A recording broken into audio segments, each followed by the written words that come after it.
Hello, MotoAmerica fans. It's time for another episode of Off Track with Carruthers and Bice. You'll laugh, you'll cry, and you may even learn something from this unlikely pair and their special guest.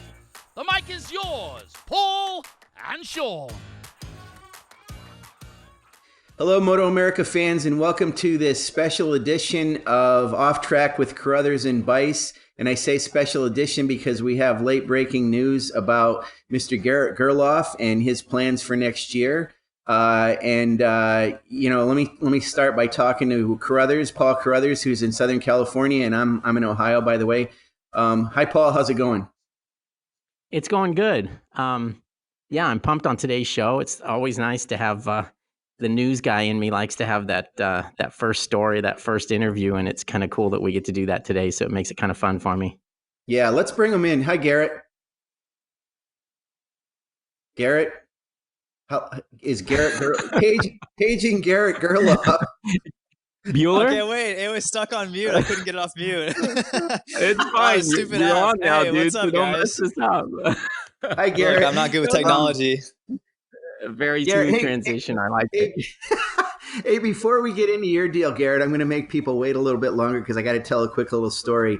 A quick little story with you. Yeah, it never is. But anyway, so it's been a couple of years since I went to visit my mom and dad up in northern New York, where I grew up, which is a couple hours north of Syracuse. And I figured if I was going to visit them, I'd better do it pretty soon before the frozen tundra gets even more frozen up there. But anyway, I drove up. It's about a 10-hour drive. And among the things that I did was I actually picked up this moped that my dad had when I was a kid that is only got 500 miles on it. And, you know, he hasn't used it in years. It's been in a storage barn. And so anyway, I brought that down. It needs some work for it. So I'll be restoring that a little bit over the winter, but it shouldn't be a big deal. But one of the things I wanted to tell you guys was, I don't know how this story came out. Every once in a while, my mom and dad, my dad's at 82 and my dad's 81, so around the same age as your dad, Paul. My mom was telling this story about one morning they got up out of bed, and I guess this was when my brother and I were living there, and my sister, who's younger than us, hadn't been born yet. But they came downstairs, and there was a guy lying on our couch sleeping. And I was like, what is that all about? And Mom said it was this guy, Ronnie Beaulieu, who was one of our neighbors. We lived next door to a family of about 10 kids. And I went to school with Debbie. But Ronnie was an older guy. And apparently he got drinking one night and decided to go home and forgot which house he lived in. So back then, nobody locked their doors. So he came in the house, lied down on a couch and went to sleep. So the next morning, my mom and dad got up and said, hey, Ronnie, you should get up and go home to your own house or something. And I said, oh my God, wasn't that embarrassing for him? And they said they never ever talked about it again. Like if you would see him, it was one of these things that was just never discussed. But can you imagine somebody lying on your couch the next morning and it's your neighbor? I mean, it's the weirdest story ever. So I just thought I'd share that with you guys. Thanks, Sean. I don't even know what to say. Yeah, I mean, that's why I brought up that thing about somebody sleeping on my couch. It was my neighbor, and I guess Garrett is kind of our neighbor in MotoAmerica, but the fact that he wanted to stay with you for a while, Paul, was sort of the relationship there. But I think Garrett would probably be a better person to sleep on a couch than this guy that I used to know back home. But anyway, let's get past my story and talk to Garrett. Congratulations, Garrett, on this deal. This is so awesome. You are an example of one of the things that we've been trying to do in MotoAmerica and continue to want to do. Our mission is to get somebody on the world stage, and we've had it happen with some of our riders in the past. But for sure, you're somebody that's, started out in 2011 racing professionally with AMA and advanced up through the ranks, won some Superbike races this year, and now you're going to be on the world stage. Tell us about that, if you would. Yeah, no, I'm super excited. It's kind of crazy to see how everything came about. But for sure, I've been pretty vocal about it the last few years. It's been my goal since day one to race in a world championship and race with, like the best guys in the world, which isn't to say that the guys I was racing with weren't some of the best guys in the world. but I think you guys know what I mean. And so I've been pretty vocal about it the last few years, and to finally see, interest in me, and also just the opportunity arise. Like, man, I couldn't be more excited to go into 2020 and yeah, be racing a World Superbike, and I want to represent America. I want to do the best that I can, and get the best results that I can, and hopefully they're good. We'll see. How did the deal come about? I know you went over there after Barber. Was the deal, were things already rolling by then, or did it start when you got over there? No, I mean, like I had been in.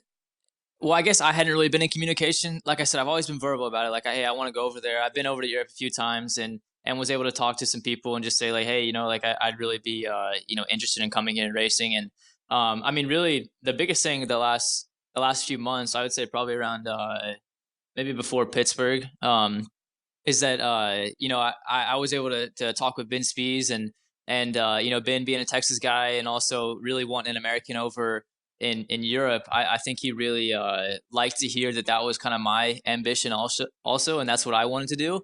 And so I think it got him kind of fired up, and he started doing a lot of they started helping me a lot trying to get my name out there with some Yamaha guys. Like, we're both Yamaha guys. I wanted to stay with Yamaha no matter what, whether it was here in MotoAmerica or going to the World Championship. So he started kind of picking people's brains and kind of putting the idea in some of the Yamaha teams' minds that I was capable of doing the job, and that also I was really interested in doing it. And yeah, that was a big help, because I mean, when you have a guy like Ben Spies who has his record and all of the like amazing things he's done in his career, I think people listen to him, and that's really cool. So I just gotta say, big thank you to him, and for kind of sticking his neck out on the line for me. But it got things moving, and so yeah, when I got to France right after Barber, I was kind of expecting everything to go in one direction, with one team, but then things just kind of got flipped around, and yeah, I ended up signing with GRT, which man, I couldn't be more excited about. It's an awesome team. It's a great group of guys. Like, I got to meet them, and they're all super nice and super welcoming and open. And also, like, it's a top notch team. They have direct factory support from the main team, from the main Pata team. So it's cool, and I'm glad that I'm able to kind of like complete their vision of making it the factory junior team, quote unquote, for World Superbike. So yeah, pretty cool. I'm really excited. Garrett, unlike Ben Spies, now when he went to World Superbike in 2009, he got off of Yoshimura Suzuki and was on an R1 that first year. Of course, we all know he had that amazing year when he won the championship. For you, you've got the advantage of having been on the R1 for a couple of years and already being kind of ingrained in the whole Yamaha culture here in the U.S. So do you find that to be that it will be an advantage next year when you get on that bike? Or from what you know, is the bike the same, or is it quite a fairly different? What do you understand it to be? Yeah, I mean, the bike's pretty similar, like from what I've seen, as far as just kind of like parts and stuff. There are some big differences as far as like some of the things they use and do. I mean, a big thing is going to be the tires. That's kind of probably going to be the biggest thing I'll have to get used to, but I'm not too worried about it. Tires are tires, and I'll make the bike go around the track. But yeah, for sure, being on the same Yamaha R1, as a base model or whatever, from R1 to R1, I think that's gonna help a lot. But I'm sure the bike's gonna feel a lot different, just because they have a different way of going about things than we've done as the Yamaha factory team here in America that we've done the last few years. So. Yeah, it might feel a little bit different, but all in all, I mean, the bike looks great. I know it's capable. It's just, I mean, it's going to be pretty close to the same bike that Vandermark and Alex Lowe's were using this year, and obviously those guys are doing really well. So I know the bike's capable. It's just getting me up to speed and figuring out kind of the tracks and stuff, but not super worried about it. I think the biggest thing is, man, this year and last year also, but being able to race with guys like Tony Elias and Cam Bovier, Matthew Scholes, JD, like, man, we got a stacked field out there, and to be able to race with those guys and really have to push myself, I think that was a really good preparation for what I'm gonna have to do again.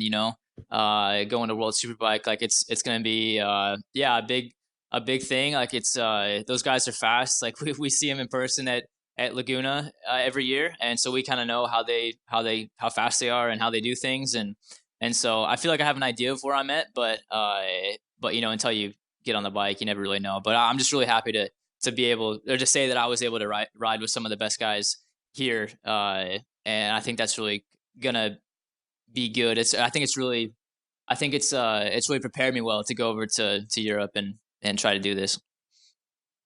Do they have a teammate in place for you yet, or is that still up in the air? Yeah, they do have a teammate in place. I don't know if it's in the release or not, so like I don't want to say anything yet. But yeah, Okay. he will be a part of the junior idea. Like he'll be along those lines. He'll fit in that category, I guess. Okay. So, Garrett, was there something already in place for you before Laguna this year, or did Laguna cement some things? Did it open some eyes? I mean, the fact that you got that win at Laguna in front of that World Superbike paddock and those teams, was that kind of what did it, or it certainly helped? I would assume. I mean, yeah, it for sure helped. I mean, because I hadn't really, not that I hadn't done anything before that, because I'd been on the podium a lot and stuff, but I hadn't actually won or like I hadn't won. So I mean that was the biggest thing. That was the biggest kind of goal that I had, that I wanted to get done before the end of the year.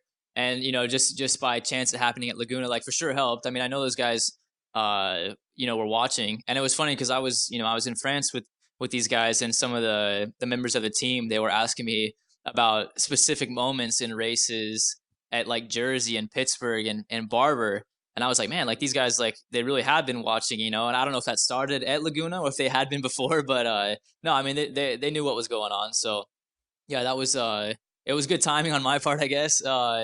And for sure, I think it did help. But in the end, I think they really liked just seeing the passion that I have for what I do, and really just wanting to keep going, to keep getting better, and to push myself. I think that they liked seeing that, and I think that was kind of one of the biggest things that they wanted to know before they committed to signing anybody, but I think more an American. So yeah, I'm glad that I was able to go over there and show them like, hey, I'm here, like I'm here. I feel like I can do this, and I want to be your guy, and yeah, it was cool that I was able to do that. Where's that team based, Garrett? They're based in Italy. Yeah. Oh, okay. So do it's you get mainly to use an your Italian Spanish team. with any of the guys? No, Any of the crew Spanish or anything? No, it's actually they're all Italian. Okay.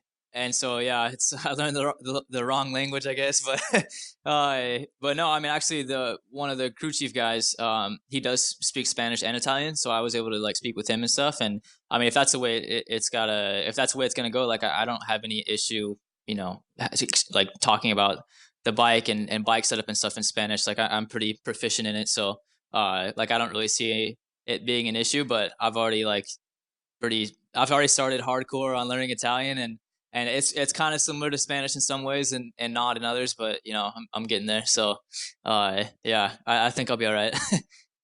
Yeah, I heard that. I mean, with most people, it's like if you pick up one language, it makes it easier to pick up others. It seems that way anyway.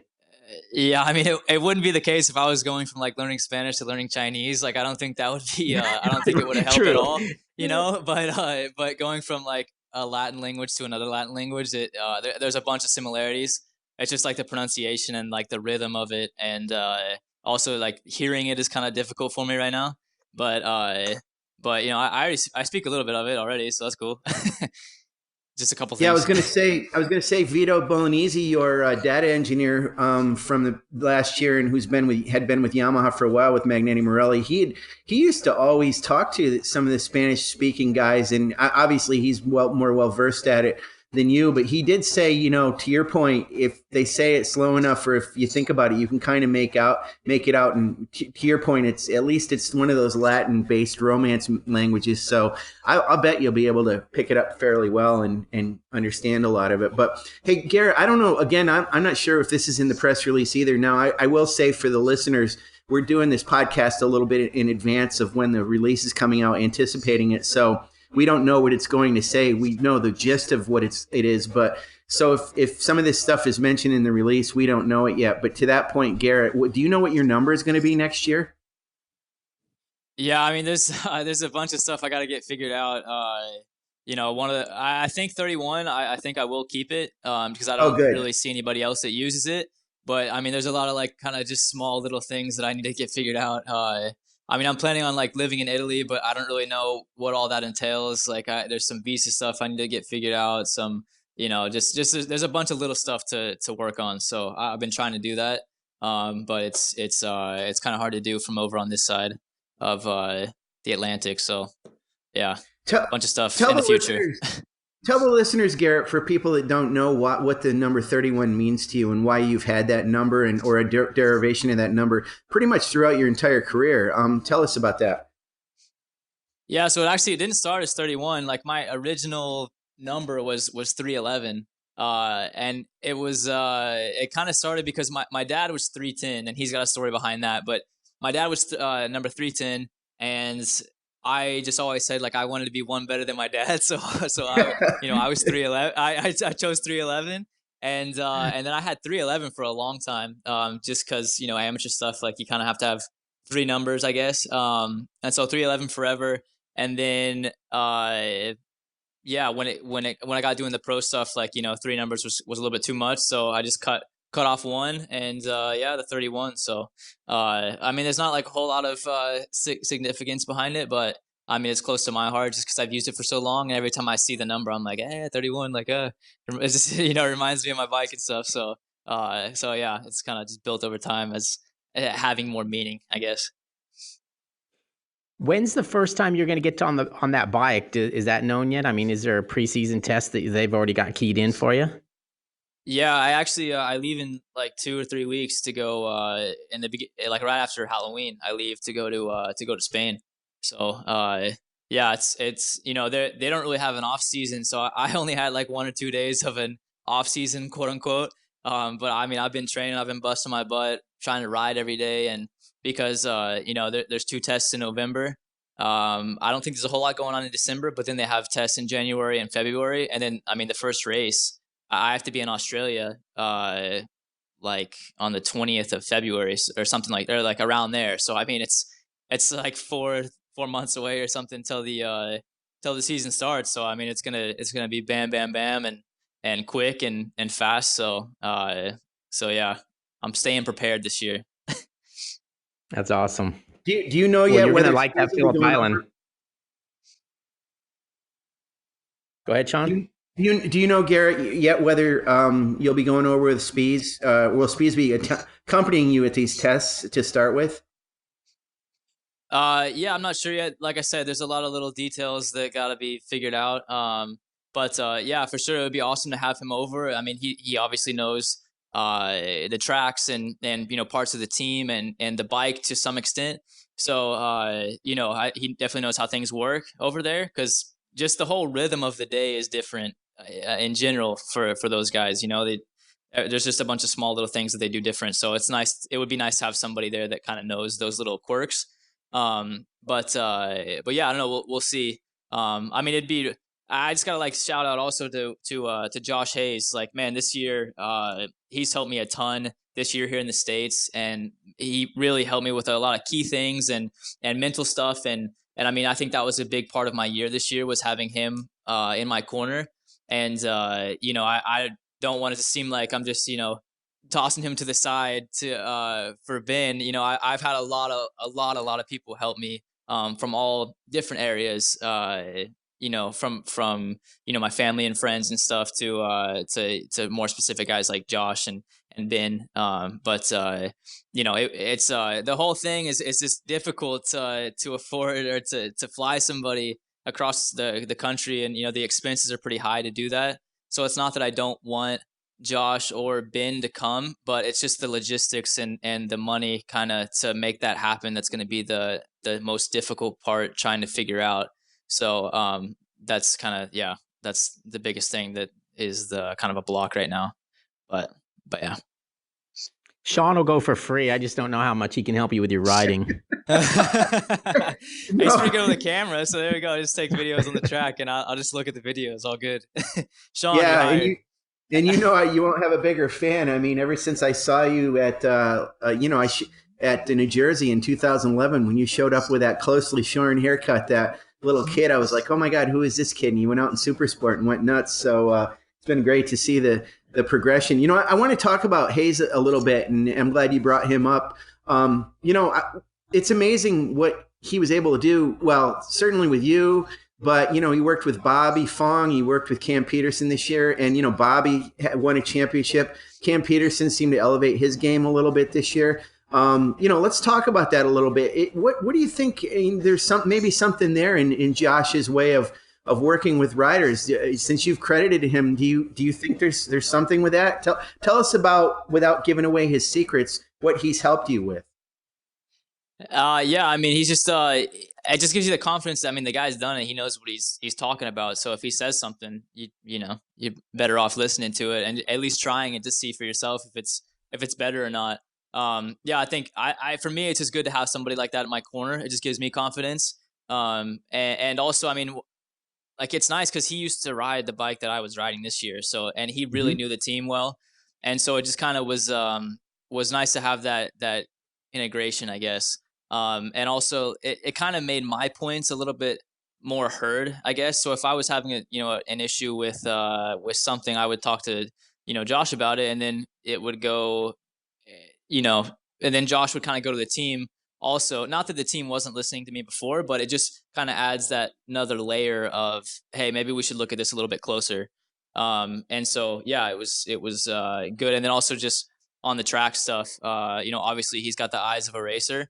And so he can look at a section and see Cam go through it, see Tony go through it, see everybody go through it, and then compare that to what I'm doing, and tell me for better or worse if it's something good or bad, and just be honest with me. So the honesty is good, and sometimes it kind of sucks to hear, like, oh, you're doing this bad, but that's part of learning. It's not all just smiles and good times. Like, learning can be tough sometimes, but luckily we got most of that done earlier in the year, and we had from the beginning we had a good thing going, like a good setup and everything. It's just we had some bad luck in the beginning of the year, so I think we could have had a stronger year this year, but sometimes none of us are immune to bad luck, I guess. When you won at Laguna, it sort of, we've talked about this before, it sort of just propelled you forward. And I think everybody kind of thought that based on your super sport experience was kind of the same. Once you got that first win, I mean, obviously you'd shown that you could beat those guys, and you probably showed yourself that you could beat those guys, and it gave you confidence to go on. And the rest of the season was, I mean, really, if you look at the last half of the season, it was a big portion of that was you and your success. And obviously it's led you to this new opportunity. Is that actually what happened? I mean, did you have that confidence before the win? I mean, I've had that when I stepped up, I had the confidence, so it's not like I never had it, but I mean, last 2018 was a rough year with honestly just a lot of bad luck, just a lot of just weird stuff that would happen, whether it was on my side or not my side. And they just knocks, they just knock you down, and it's hard to kind of build back up sometimes. But this year also, I mean, we had really good testing. I went to Road Atlanta and had pole position and stuff, and then just crashed in the first race, like too early, a couple laps in, and so it's it's not like I didn't start the season with that confidence and I didn't carry it through. I mean, man, I feel like I had a lot of good races this year. Like Miller, comes to mind. Both those races, like, man, I had to bust my butt, but I was there the whole time. Coda, I had a problem on the starting line and had to start in last place and worked my way back up to third. Like, I think I had some really good races this year, and like I said, if I had a little bit better luck, I feel like I could have had better results earlier in the year. But everything just kind of started coming together, luck wise and all of that at Laguna, and yeah, once I think a lot of it is we kind of I don't know, it's hard to say. Like I've always been positive and stuff. Like I've always been a positive guy. I've always, feel like I can't think of the expression right now, but it's like, you think positive and positive things will happen, something like that. Like I've always had that positive mentality. But then to finally like get the results that you think you should get, and it just kind of brings all of that. It just kind of brings all of it together. It's just a confirmation that what you've always believed has been true, I guess. And so for me, like to get one, it's like, all right, awesome. I haven't been lying to myself for a year and a half. Like, let's keep it going. And I mean, honestly, you never know if you're gonna do it again. So that's why I was so pumped at Laguna, and that's why I like kind of celebrated so hard on the cool down lap, is because, man, you never know when your last race is gonna be, when your last win's gonna be. So but luckily, like after that, I was able to get a few more. And had some good races, like, yeah, but then bad luck again, with Right. like Pittsburgh, and then my crash at Jersey was stupid. And yeah, so things happen.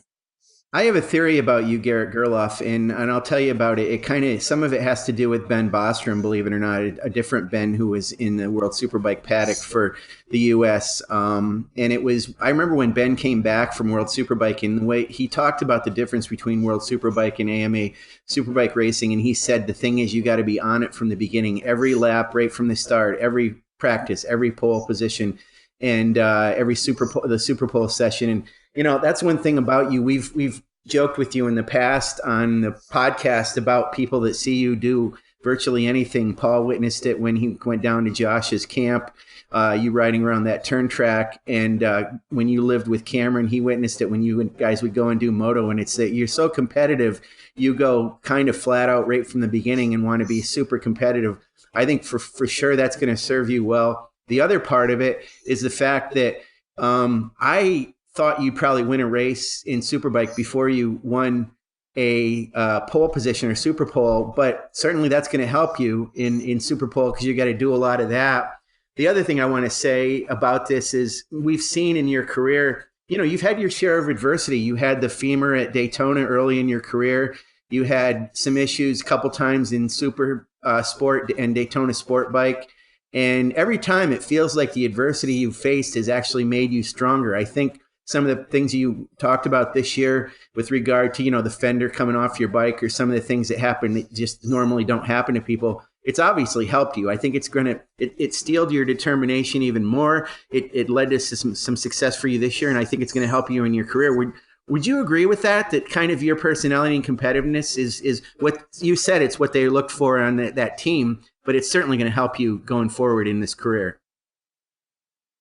Yeah, I mean, maybe I haven't had as much adversity as other riders or people, but I have had a bunch in my eyes, and a bunch of like stuff that's kind of put me down.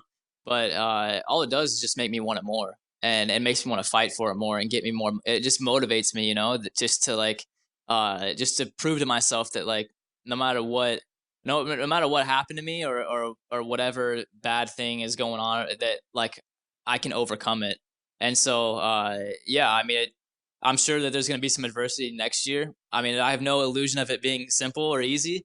But yeah, like I said, all it does is just motivate me to want it even more. It's kind of like just it's just kind of, it's just a moment where it's like, in my head, it's like, hey, how bad do you really want this? Like, and I never give up. Like, I know exactly what I want. I have a clear idea of where I see myself in the future, and where I want to go. And I think that helps also. Like, sorry, I got my thoughts all everywhere right now, but I know what I want, and I know what I want to achieve. So any adversity, all it does is just make me ask myself, like, hey, how bad do you really want this? Like, go prove it. So I think you have this thing that Josh Hayes, Josh used to joke. He'd always say, we'd kid around and he'd go, I'll beat you in anything we do. I don't care, whatever it is, ping pong, table tennis. I used to try to find something that I could beat the guy in. I finally realized it was bobsledding. I think I could probably beat him, but that was only because weight is an advantage there. But you're the same way as I was alluding to in the beginning of my whole preamble, the fact that, you do moto, you do anything, you want to win it. Is that fair to say that competitiveness is part of your nature all the way through everything you do? Well, that's the mentality for sure. It's like, hey, I'm either gonna beat you at this or I'm gonna die trying. Like that's it. So I mean, and I think I've proven that to be my mentality in the past. And yeah, I just want to keep that going. I mean, yeah, I'm super competitive. I want to be the best. I want to. Yeah, it's more just like I just want to prove it to myself that I can do it. And I just hate it when people say that it can't be done, and all it does is make me want to just prove them wrong and be like, oh yeah, like all right, we'll see. Yeah, we'll see. I mean, there is a chance too that like I go over there and I don't do anything with it and fail, quote unquote. But that I'm not scared. I'll go take the risk and like I said, I know where I want to be. I can see myself where I want to be in the future, and hopefully this is that kind of step of faith and believing in myself, and hopefully it catapults me to where I really want to be. So Superbike champion, World Superbike champion, probably 2 years. I'm not going to say nothing. Like, I don't want to, like I said, I got no illusion of it being easy, but I wouldn't have taken the risk if I didn't think that I could do something. So, yeah, we'll see. Time will tell.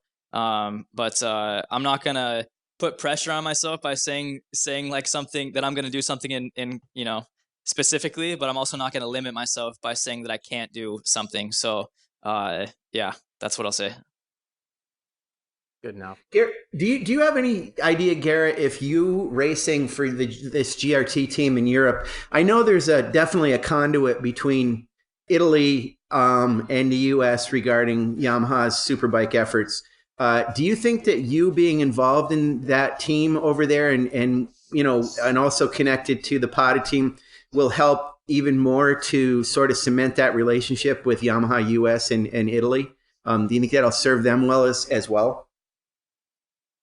Yeah, I think they've always had a good relationship. So I think it's cool that, like the guys in power, they talk to each other between US and Europe.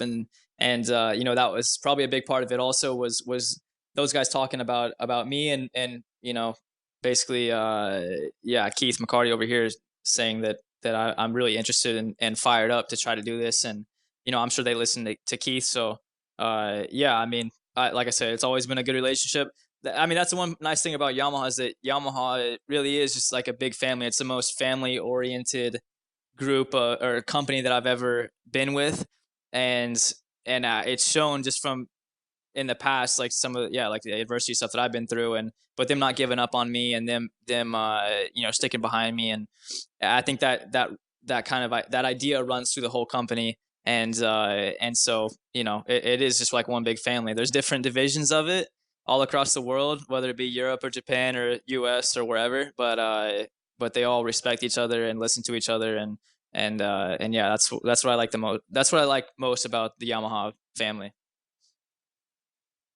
Well, I got to tell you, we, as much as we're going to be sad to see you go, because you're a good guy and you do a lot to help MotoAmerica, but I mean, all of us are proud of the opportunity that you've gotten here, and we also know that you're not going to let us down because of the way you work hard and obviously the speed that you have and the abilities that you have to race a motorcycle. So we're looking forward to it. And it's funny because people say like, "Oh man, you're going to be losing one of your stars," and blah blah blah. But that's it really shows that is what we want.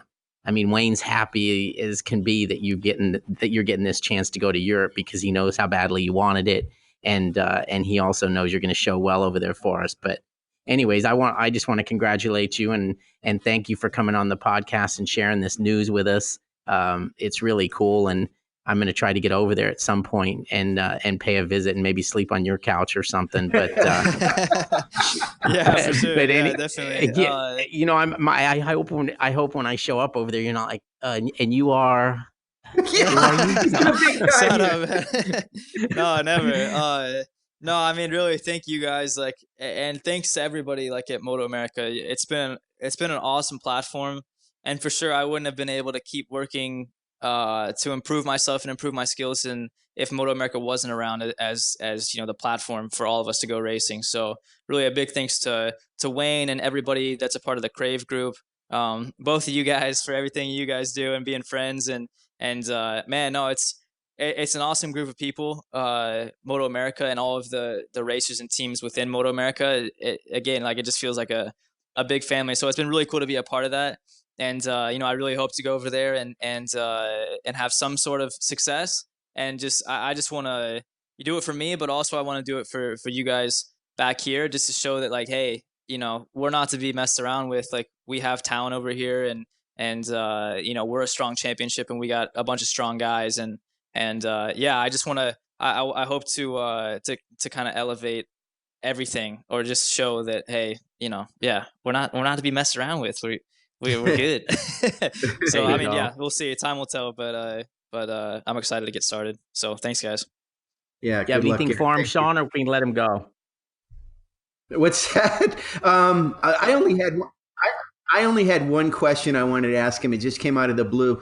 Garrett's, always been real good about his diet, obviously by the way he looks, but I used to crack up because they always used to prepare a sweet potato for him, and he would have it, and it was like the greatest thing he ever ate. And I was like, oh my God, I hate those things. But he kind of liked him a lot, and he used to crave them. So Garrett, are you going to be able to eat sweet potatoes in World Superbike? And how do you feel about eating pasta? Because you'll probably have a little bit of pasta over there. What do you think of your diet? There's a bunch of pasta over there. Yeah, I mean, it's not one thing that I'm really. I go with the flow. I'm not too set on any one thing being a key for anything. So Okay. hey, if it's a sweet potato, it's a sweet potato. If it's pasta, it's pasta. Whatever, But yeah, I'm sure I'll find whatever it is in over there that's like my sweet potato here. Good. Thanks, Garrett. All right, Garrett. Well, we'll let you go, and we'll catch up with you. Obviously, we'll be in touch the entire off season, and it'll be interesting to talk to you once you get back from that first test and get a real taste of what things are going to be like for you. So, anyway, in the meantime, good luck with your training and your off season, and try to work in some fun, which I know you will. And we'll talk again soon. And Sean, thanks for joining us again, and thanks to our listeners for tuning in and making Off Track a part of their weekly routine. So you guys take care, and everybody be safe. Thanks, Paul. No, thanks, guys. I appreciate it. All right, no worries. Thank you. Thanks, Paul. See you guys.